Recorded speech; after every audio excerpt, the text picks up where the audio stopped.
গাইবান্ধার বিভিন্ন স্থানে যমুনা, ব্রহ্মপুত্র, তিস্তা নদীর বিভিন্ন পয়েন্টে তীব্র ভাঙন দেখা দিয়েছে।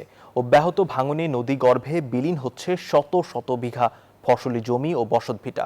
ভাঙন আতঙ্কে এখন নির্ঘুম রাত কাটাচ্ছেন নদীপাড়ের বাসিন্দারা।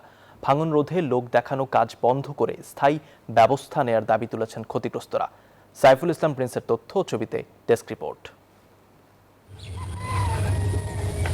গাইবান্ধার প্রধান নদ নদী যমুনা, ব্রহ্মপুত্র, তিস্তা, ঘাঘট ও করতোয়ার পানি কখনো বাড়ছে কখনো কমছে। এতে নদী তীরবর্তী বিভিন্ন এলাকায় শুরু হয়েছে নদী ভাঙন দেখা দিয়েছে সুন্দরগঞ্জ উপজেলার লালচামার, হরিপুর, শখের বাজার, সদর উপজেলার চরকুন্দের পাড়া, বল্লমঝাড়, ফুলঝড়ি উপজেলার বালাসীঘাট, রসুলপুর সহ অন্তত 20টি পয়েন্টে।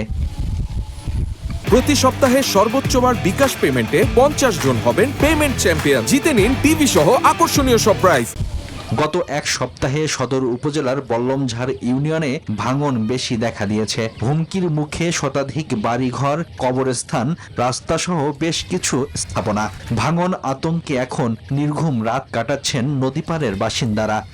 ভাঙতে এখন বাড়ি এসে সরাসি কবরস্থান ছিল তাই গেছি, মেলা বাড়ি ভাঙি গেছি, সব সরি গেছি, আমরা অতি সরে গেছি। এখন যে অবস্থা, রাস্তা মনে করো আর একদিন দুই দিন ভাঙলে রাস্তা চলে যাবে। রাস্তা ভাঙলে তো মনে করেন বলমধারী ইউনিয়ন সব চলে যায়। ভাঙন বৃদ্ধির সম্ভাবনা দেখা দিলে প্রয়োজনীয় ব্যবস্থা নেয়ার আশ্বাস পানি উন্নয়ন বোর্ড। 2 দিনের মধ্যে আমরা আবার পরিদর্শন করব। যদি ভাঙন খুব বেশি মনে হয় তাহলে প্রয়োজনীয় ব্যবস্থা গ্রহণের জন্য আমরা প্রতিবেদন পাঠাবো। প্রতি বছর বর্ষার শুরুতে গাইবান্ধা জেলায় দেখা দেয় নদী ভাঙন রোধে স্থায়ী ব্যবস্থা নেওয়া হবে এমন প্রত্যাশা গাইবান্ধাবাসীর। Desk report, news 24।